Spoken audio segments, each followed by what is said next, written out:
आपका स्वागत है दोस्तों हमारे बोधि थिंग्स बेस्ट चैनल में। यह कहानी बहुत पहले की है, जब गौतम बुद्ध अपने शिष्यों के साथ लंबा सफर तय करके एक सुंदर गांव पहुंचे। तथागत ने कुछ दिन उसी गांव में रुकने का निश्चय किया। गौतम बुद्ध के आने का समाचार गांव में आग की तरह फैला और कुछ ही देर में तथागत के आसपास लोगों का जमावड़ा लग गया। लोग कई तरह की समस्या लेकर वहां आने लगे। तभी एक बुजुर्ग रोते हुए गौतम बुद्ध के पास आए और कहा, है तथागत, मेरा बेटा कुछ काम नहीं करता।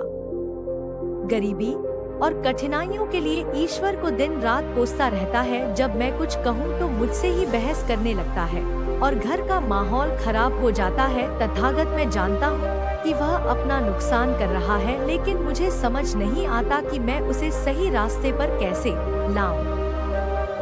गौतम बुद्ध मुस्कुराए और बुजुर्ग व्यक्ति से बोले, आप कोई बहाना बनाकर अपने बेटे को मेरे पास ले आइए। बुजुर्ग व्यक्ति ने कहा, तथागत, मेरा बेटा किसी की बात नहीं सुनता, सबसे बहस करता है। मुझे डर है कहीं वह आपको भी कोई गलत बात ना कह दे। बुद्ध मुस्कुराए और बोले, चिंता मत करो, तुम बस उससे कहना कि मैं उसकी सारी समस्याओं का समाधान कर दूंगा। गौतम बुद्ध की बात सुनकर कुछ लोग बुजुर्ग के साथ उसके बेटे को बुलाने चल दिए। दोपहर का समय था।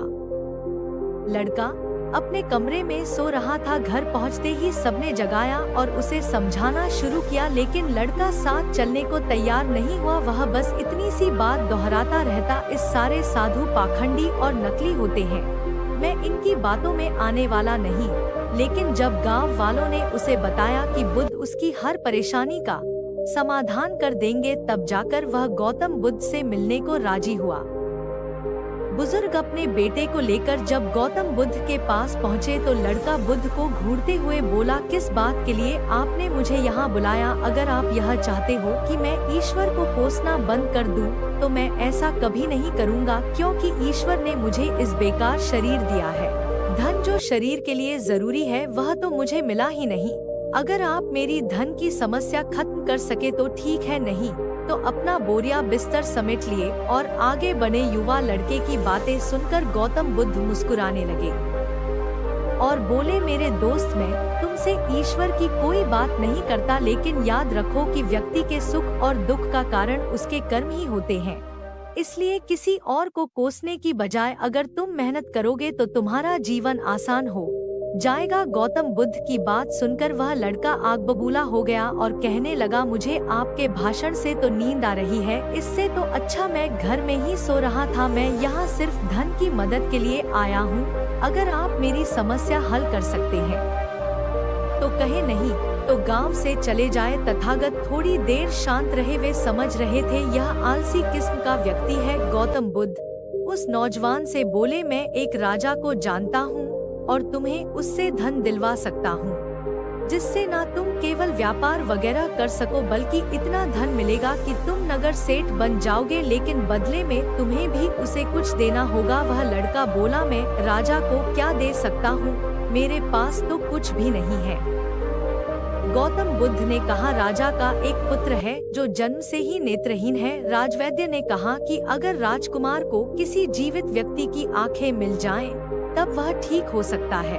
अगर तुम अपनी दोनों आंखें राजकुमार को दे दो तो राजा तुम्हें सोने से तौल देंगे, फिर तुम अपना जीवन आराम से बिता सकते हो। यह सुनते ही डर के कारण लड़के ने आंखों पर हाथ रख लिए और जोर से कहा, यह आप क्या कह रहे हैं? जीते जी कोई अपनी आंखें कैसे दे सकता है? कोई कितना भी धन क्यों ना दे, मैं अपनी आंखें नहीं दे सकता। गौतम बुद्ध बोले, कोई बात नहीं, तो सिर्फ एक ही आंख दे दो, फिर मैं तुम्हें तुम्हारे वजन के बराबर सोने के सिक्के दिलवा दूंगा। वह लड़का फिर झन्ना कर बोला, आप कैसी बातें कर रहे हैं? मुझे सोने के चाहे जितने सिक्के मिल जाएं, मैं अपनी एक भी आंख नहीं दे सकता। मेरी आंखें अनमोल है। गौतम बुद्ध ने कहा, अगर तुमको और धन चाहिए तो बोलो, राजा मना नहीं करेगा। लड़का बोला, मेरी आंखें अमूल्य हैं, कृपया आप यह कहना बंद कर दे, मुझे किसी भी कीमत पर अपनी आंखें नहीं बेचनी। लड़के की बात सुनकर गौतम बुद्ध ने कहा, मेरे प्यारे दोस्त, अभी कुछ समय पहले ही तुम अपने शरीर को बेकार कह रहे थे, कोस रहे थे, और अब तुम कह रहे हो कि तुम्हारी आंखें अनमोल हैं। आंखें तुम्हारे शरीर का छोटा सा हिस्सा है। अगर तुम्हारी आंखें अनमोल हैं, तो तुम्हारा शरीर कैसे बेकार हो सकता है? अगर शरीर तुम्हें अनमोल लगता है, तो तुम्हारी बुद्धि की क्या कीमत है? अगर यह सब मूल है, तो जीवन शक्ति जो तुम्हें जिंदा रखे हुए हैं, उसकी क्या कीमत है? गौतम बुद्ध के शब्द सुनकर उस लड़के की आंखों में आंसू आ गए। वह तथागत के चरणों में गिरकर रोने लगा। फिर कहा, मैंने बहुत बार कोशिश की, लेकिन मैं कुछ कर नहीं पा रहा, इसलिए मैं इतना हताश और कड़वा हो गया हूँ। गौतम बुद्ध ने लड़के को उठाया और कहा, मेरे दोस्त, इंसान का जन्म बहुत कीमती है। केवल इंसान के पास ही इतना विवेक होता है कि वह सही गलत में अंतर कर सकता है। ताकतवर पशु पक्षियों में भी यह स्वतंत्रता नहीं है। इसलिए अपने शब्दों की ताकत पहचानो और किस्मत को कोसना बंद करो। जब चेहरे पर परेशानी आती है, तो हम सब नकारात्मक हो जाते हैं और भूल जाते हैं कि हमारे पास कितनी सारी बेशकीमती योग्यताएं हैं। गौतम बुद्ध कहते हैं कि बनाने और मिटाने दोनों की शक्ति हमारे शब्दों में है। जब शब्द सच्चाई और दया से भरे होते हैं, तो वे दुनिया बदल देते हैं। इसलिए गौतम बुद्ध आगे कहते हैं कि अपनी जबान को अच्छे शब्द सिखाओ, अपने मन को अच्छे विचार सिखाओ। आँख, कान, नाक, जबान सबको ट्रेन करो। इंद्रियां बहुत अच्छी दोस्त बन सकती हैं। यह ट्रेनिंग हमको दुखों से पार ले जाएगी। यह ट्रेनिंग कैसे करते हैं? ध्यान से, योग से, प्राणायाम से, विपस्सना से हम अपने मन को, अपनी इंद्रियों को सिखाना शुरू करते हैं। अगर आपको ये कहानी पसंद आई होगी, तो हमारे चैनल को लाइक और सब्सक्राइब जरूर कर देना। नमो बुद्धाय।